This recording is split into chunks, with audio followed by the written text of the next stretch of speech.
Pukul 11.47, 27 Juni 2025 seorang pilot tempur F-15I Israel membalik saklar Master Arm, dan seketika merasakan tekanan senjata seberat 10.000 pon yang tergantung di sayapnya, seolah seluruh gravitasi tertambat ke pesawatnya.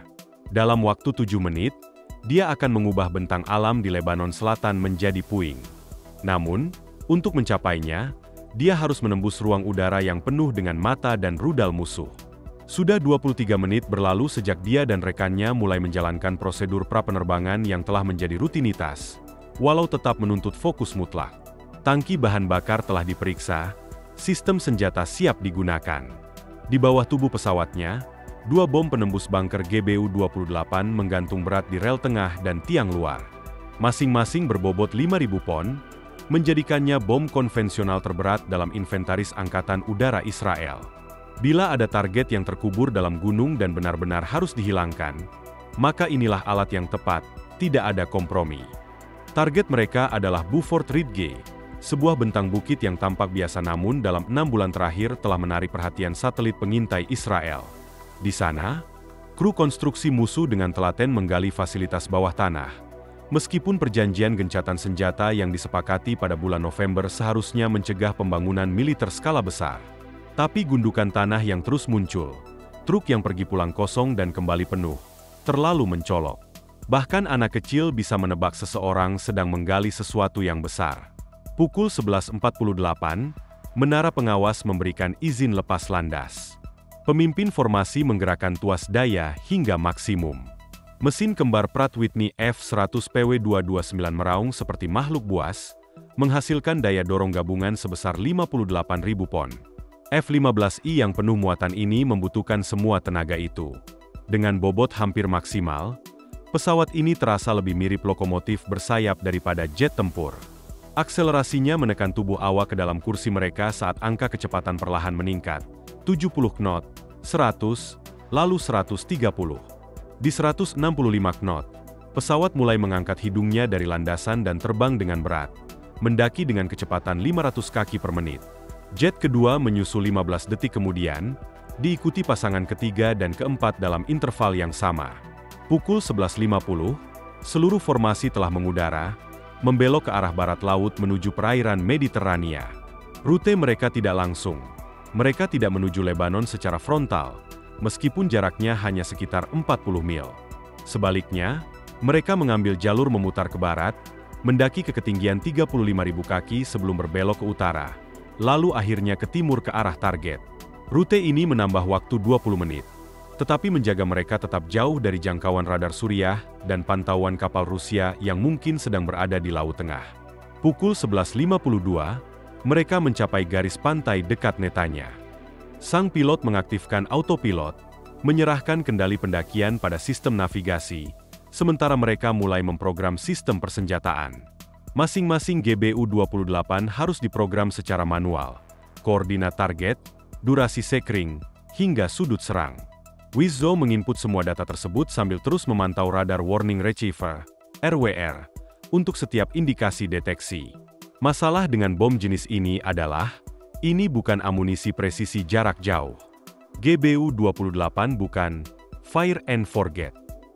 Ia butuh ketinggian untuk mencapai kecepatan jatuh yang cukup agar dapat menembus struktur bawah tanah. Minimal 30.000 kaki. Yang berarti mereka harus cukup dekat sehingga setiap radar musuh dapat mendeteksi dan mengunci mereka. Pukul 11.54, mereka melewati 25.000 kaki. Formasi mulai melebar, 500 meter antar pesawat secara horizontal, dan 1.000 meter antara kelompok depan dan belakang. Dalam 6 menit, mereka akan berbelok ke timur menuju Lebanon. Dalam 12 menit, target akan dihantam. Namun sebelum itu, setiap mata elektronik musuh harus dibutakan. Pukul 11.55, di ketinggian jelajah 35.000 kaki, formasi membuat belokan tajam ke kanan, menuju arah 0,90 derajat magnetik. Laut membentang di bawah mereka, tak berujung. Tapi yang mereka perhatikan hanya layar RWR. Tak lama, simbol ancaman mulai muncul. Radar pertama yang mengunci mereka adalah P-18 Spawn Rest milik Lebanon, terletak dekat kota Tyre. Radar usang buatan era Soviet, beroperasi di pita VHF sekitar 150 MHz, Radar ini lebih tua dari banyak pilot yang kini menghadapinya. Namun radar ini punya reputasi sulit dijinakkan. Kata kuncinya, punya. Pemimpin formasi memberi komando. Keempat F-15I serempak mengaktifkan sistem peperangan elektronik SPS-2110. Sinkronisasi ini bukan kebetulan. Di ketinggian 35.000 kaki, waktu dan urutan adalah segalanya. Sistem buatan Al-Isra ini tak sekadar mengganggu sinyal radar musuh, ia menipu mereka. Dengan teknologi digital radio frequency memory, radar musuh direkam, dimanipulasi, dan dikembalikan sebagai umpan palsu. Hasilnya, jarak palsu, kecepatan palsu, arah palsu. Seperti seseorang yang bilang sudah membuang sampah padahal belum. Radar musuh kini melihat F-15I di tempat yang salah, dengan kecepatan aneh, dan jumlah yang tidak masuk akal. Satu formasi kini tampak menjadi 12. Ada yang naik hingga 60.000 kaki, mustahil bagi F-15 yang membawa beban penuh. Ada yang terlihat menyelam ke bawah permukaan laut. Beberapa berputar 90 derajat, tanpa memperlambat kecepatan. Radar Lebanon menjadi ladang ilusi. Pukul 12.01, mereka melintasi perbatasan udara Lebanon. Pasangan kedua bergerak 10 mil ke utara. Manuver ini bukan demi menghindar, tetapi untuk menciptakan pola interferensi elektronik yang lebih kuat. Dari berbagai arah, mereka membanjiri radar musuh dengan sinyal palsu. Radar J-27A buatan Cina dari Siden tiba-tiba ikut serta. Sistem Active Electronically Scanned Array, AESA, modern ini disebut kebal terhadap pengacauan, namun pilot Israel tidak gentar. Intelijen mereka telah mengidentifikasi celah. Formasi meluncurkan manuver carousel. Dua jet depan bermanuver ke kiri dan kanan sambil menyemburkan gangguan maksimal. Dua jet belakang mengulang pola tersebut dengan jeda 5 detik. DRFM kini menampilkan target palsu yang masuk akal. Dengan jalur terbang realistis, fluktuasi refleksi radar, dan gerakan aerodinamis yang menyerupai pesawat sungguhan. Operator radar Lebanon mulai mengejar bayangan. Mereka melacak armada hantu. Percaya sepenuhnya mereka menghadapi pasukan udara sungguhan. Sistem SA-6 buatan Soviet dari BKA mencoba mengunci salah satu sinyal, tapi RWR menunjukkan kunci itu pindah-pindah, seolah operatornya sedang ganti saluran TV setiap 5 detik, tapi tak pernah memilih satu pun. Pukul 12.03, titik serang telah dicapai. Formasi menyatu kembali. Tidak ada lagi tipu daya. Kini hanya ada kecepatan dan ketepatan. Keempat F-15I masuk ke formasi eselon, menurun dengan sudut 15 derajat, melewati 30.000 kaki dengan kecepatan meningkat pesat, 450 knot, 500, 550. Pertahanan udara Lebanon panik. Radar dari segala arah aktif. Layar RWR kini penuh sesak seperti papan sirkuit hidup. Tapi waktunya telah habis bagi musuh. Pukul 12.04, mereka melintasi Sungai Litani, masih dalam formasi penuh. Di bawah, kontur perbukitan Lebanon membentang, tenang dan diam, menyembunyikan struktur bawah tanah yang menjadi alasan seluruh misi ini dilakukan. Saat HUD mereka menampilkan titik sasaran, sistem serangan diaktifkan. Master Arm kembali dinyalakan. Senjata dipilih. Mode pelepasan diset otomatis. Tidak ada lagi kata-kata. Hanya prosedur yang dilatih ribuan kali. Tidak lama lagi, 20.000 pon bom konvensional akan mengukir ulang permukaan bumi. Petugas sistem persenjataan yang duduk di kursi belakang F-15I memikul tanggung jawab yang sangat penting. Menjaga sistem targeting POD Lantirn tetap aktif dan akurat. Perangkat ini, yang menempel di badan jet seperti mata elektronik super tajam dan tangan penunjuk laser yang tak kenal lelah, memungkinkan senjata seberat 20.000 pon mencapai sasaran dengan akurasi tinggi, bahkan hingga ke tingkat meteran. Dengan bantuan POD ini, jet tak hanya bisa melihat dalam gelap atau melalui awan debu, tapi juga mampu menandai target sehingga bom bisa mengikuti jalur yang sangat spesifik. Pesawat utama dalam formasi perlahan miring 20 derajat ke kiri, menahan tekanan 4G saat menyelaraskan diri dengan jalur serangan. Ini bukan sembarang manuver. Sudut pendekatan tersebut telah diperhitungkan dengan cermat untuk memastikan bom menghantam target dari sudut optimal, tegak lurus terhadap arah terowongan, guna memaksimalkan daya tembus.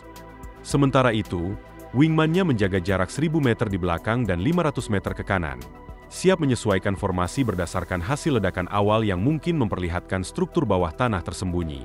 60 detik menuju pelepasan, kata Wizzo pemimpin lewat radio. POD lantir miliknya kini aktif penuh, mengunci sasaran di tengah cahaya siang yang menyilaukan.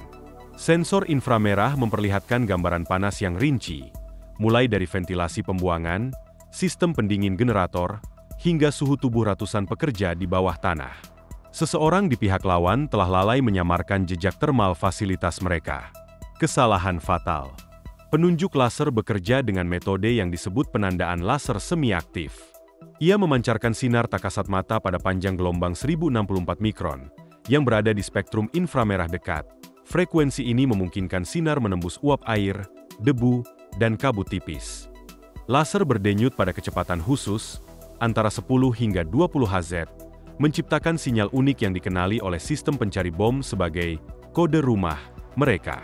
Mirip seperti remote TV, hanya perangkat yang diprogram untuk frekuensi tertentu yang akan merespons. Saat bom mulai meluncur, pantulan sinar laser membentuk semacam keranjang atau kerucut pemandu yang semakin menyempit seiring bom mendekat ke sasaran. Awalnya akurasinya bisa menyimpang puluhan meter, namun menjelang tumbukan, margin kesalahannya menyusut menjadi kurang dari 1 meter. Formasi jet kini menyelam hingga ketinggian 25.000 kaki dengan sudut penurunan tepat 10 derajat. Kecepatan udara stabil di angka 480 knot. Cukup cepat untuk membuat sistem rudal permukaan ke udara kewalahan, namun tetap dalam batas optimal untuk pelepasan bom. Pilot dengan telaten mengatur kemudi mereka, mengoreksi arah secara mikro agar tetap dalam formasi meski menghadapi turbulensi saat memasuki lapisan jet stream. Tiba-tiba, peringatan terdengar. Gerakan kiri. Peluncuran SA-8. Arah 185. Jet paling belakang mendeteksi kilatan peluncuran rudal dari lereng bukit 15 km di selatan. Sistem SAM-OSA yang dikenal cepat dan mematikan. Keempat jet langsung bermanuver ke kiri, menarik 6G dalam putaran cepat sambil melepaskan flare dan chaff. Rudal kebingungan oleh semburan umpan panas dan logam foil yang memenuhi udara, hingga akhirnya meledak tanpa hasil. Lanjutkan serangan, suara pemimpin terdengar melalui komunikasi internal, tegang namun mantap meski tubuhnya ditekan oleh gaya gravitasi. Manuver tersebut memang berhasil menghindari rudal, tapi harga yang dibayar adalah hilangnya 2000 kaki ketinggian dalam 10 detik. Dalam situasi seperti ini, setiap kaki berarti. Pukul 12.05, pesawat utama mencapai titik pelepasan senjata. Ketinggian, 24.000 kaki. Jarak ke target, 8 km. Kecepatan, 460 knot. Pilot memusatkan perhatian pada HUD-nya, menandai titik tumbukan yang telah ditentukan berdasarkan intelijen, lokasi dugaan persimpangan utama jaringan terowongan. Simbol titik maut pada layar menjadi fokus tunggal. Dalam waktu 48 detik, sepasang bom akan menghantam permukaan bumi. Rilis sekarang, perintahnya, dan seketika 2 bom dilepaskan. Jet terasa lebih ringan saat 10.000 pon logam dan peledak jatuh bebas menuju sasaran. Setiap GBU-28, bom seberat 5.000 pon, meluncur stabil. Sayap kecilnya memastikan arah tetap lurus. Pemandu laser di hidung bom mengenali sinyal target, lalu mulai mengarahkan bom dengan presisi tinggi. 3 detik kemudian, pesawat pendamping melepaskan 2 bomnya, 50 meter ke utara dari jalur bom pertama. 8 detik setelah itu, pasangan kedua menjatuhkan senjata mereka ke sisi belakang punggung bukit, tempat dugaan pintu keluar terowongan berada. Dalam 11 detik, 8 bom bunker booster bergerak menuju Beaufort Ridge.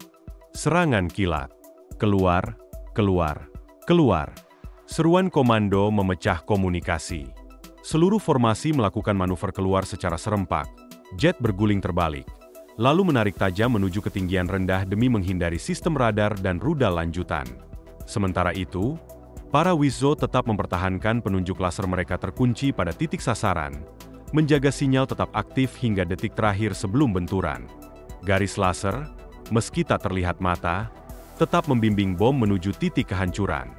Pukul 12:05:45, bom pertama memasuki fase terminal pada kecepatan 890 kaki per detik, mendekati kecepatan suara. Dalam sistem navigasi internalnya, Pencari laser masih melakukan penyesuaian kecil untuk menjamin akurasi absolut. Sirip stabilisasi mikro bergerak dalam hitungan milimeter. Bom tidak melihat pegunungan. Ia hanya melihat sinyal target. Komputernya memproses dua hal, arah sinar laser dan jarak tersisa hingga tumbukan. Bahkan saat itu pun, bom tak diarahkan langsung ke titik laser, melainkan sedikit menyimpang untuk menghindari risiko menghantam titik pantulan yang bisa merusak pemandu. Wiz-O memperhatikan melalui tampilan termal. Bom pertama muncul sebagai garis gelap mendekati titik terang lereng bukit. Titik bidik tetap terkunci. GBU-28 menghantam sisi gunung dengan kecepatan 396,2 meter per detik. Di dalam selongsong baja paduan S1 Elgen, terdapat 630 kg bahan peledak trional. Baja tersebut bukan sembarangan. Dirancang untuk tetap utuh saat menerobos tanah, batu, dan beton. Uji coba menunjukkan penetrasi hingga 50 meter batu atau 5 meter beton bertulang. Benturan tidak memicu ledakan.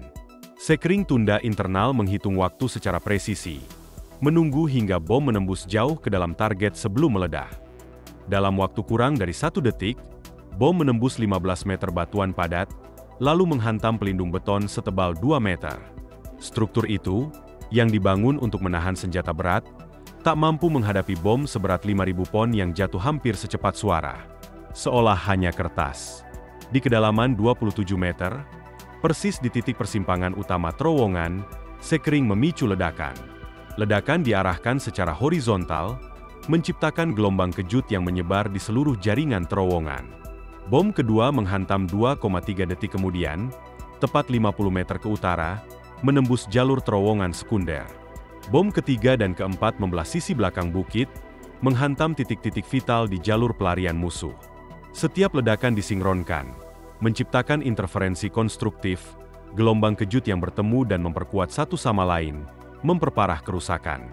Namun yang paling menghancurkan datang 8 detik kemudian. Ledakan utama memicu reaksi berantai. Penyimpanan amunisi, tangki bahan bakar, bahkan fasilitas perakitan roket di dalam kompleks bawah tanah ikut terbakar. Satu persatu, ruang penyimpanan meledak, menghancurkan apapun yang masih tersisa.